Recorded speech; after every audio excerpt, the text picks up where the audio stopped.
দুষ্কৃতীতে চাকুর কোপে খুন হয়েছেন এক তৃণমূল কর্মী। মৃতের নাম হায়াতুল্লাহ শেখ, বয়স ৪৫ বছর, বাড়ি বহরমপুর থানার রাজধরপাড়া পঞ্চায়েতের কুমড়োদহ ঘাট এলাকায়। শুক্রবার রাতে বাড়ির সামনে দাঁড়িয়ে কয়েকজনের সঙ্গে কথা বলছিলেন।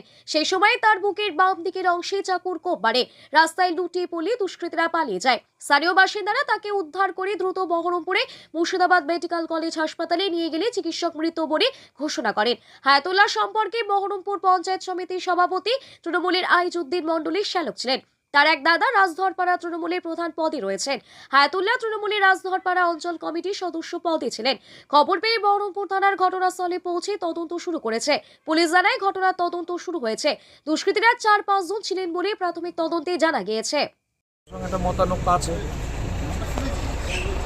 কি নাম আপনার ভাইয়ের? আমার ভাইয়ের নাম হচ্ছে হায়াতুল্লাহ শেখ। তৃণমূল কংগ্রেসে কি কোনো পদে? তৃণমূল কংগ্রেসের অঞ্চল কমিটি, কোর কমিটির সদস্য।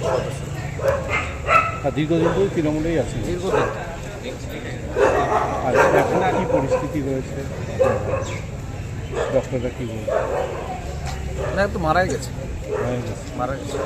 ডিক্লেয়ার করে দিয়েছে। হ্যাঁ, ডিক্লেয়ার।